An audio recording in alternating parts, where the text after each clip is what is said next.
महाराष्ट्राच्या राजकारणातले एक आधारस्तंभ समाजसूर्य रासू तथा दादासाहेब गवई यांच्या स्मारकाचं आज लोकार्पण झालेलं आहे।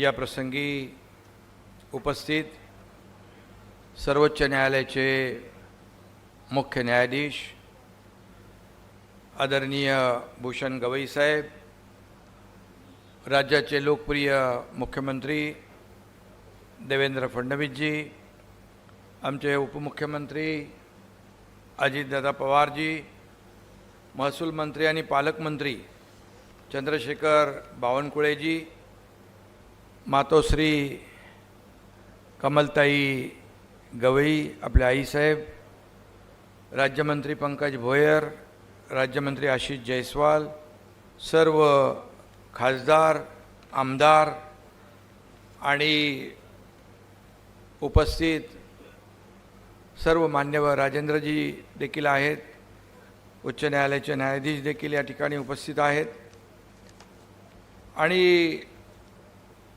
सर्व दादासाहेबांवर प्रेम करणारे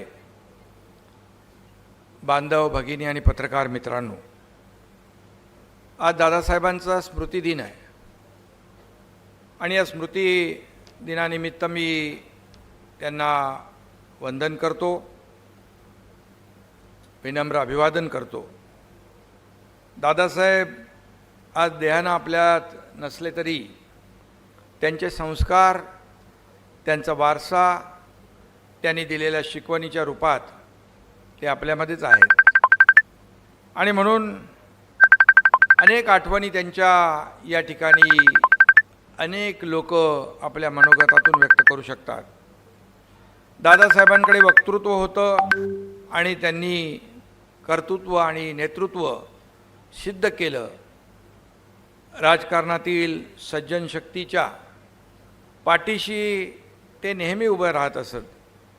कुणालाही हेवा वाटावा असं समाज मान्यतेचं वैभव त्यांच्या वाट्याला आलेलं आपण पाहिलं। आज दादासाहेबांचं अत्यंत सुंदर असं स्मारक इथं उभं राहतं आहे आणि 2018 साली मुख्यमंत्री देवेंद्रजी होते, त्यांच्या काळात भूमिपूजन झालं आणि आता त्यांच्याच मुख्यमंत्री काळामध्ये त्याचं लोकार्पण होतं आहे आणि भूषण गवई साहेब देखील या ठिकाणी उपस्थित आहेत।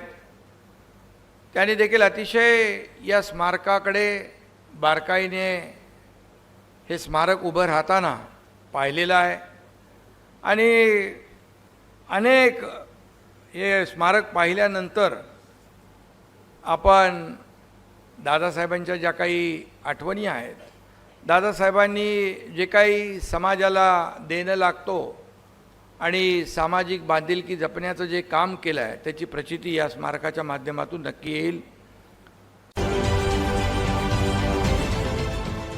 देश विदेशातील प्रत्येक घडामोडींचे लाईव्ह अपडेट मिळवण्यासाठी आता साम टीव्हीच्या सर्व सोशल मीडिया प्लॅटफॉर्मला लाईक, फॉलो आणि सबस्क्राईब करा। तसंच सर्व नोटिफिकेशनसाठी बेल आयकॉन प्रेस करायला विसरू नका।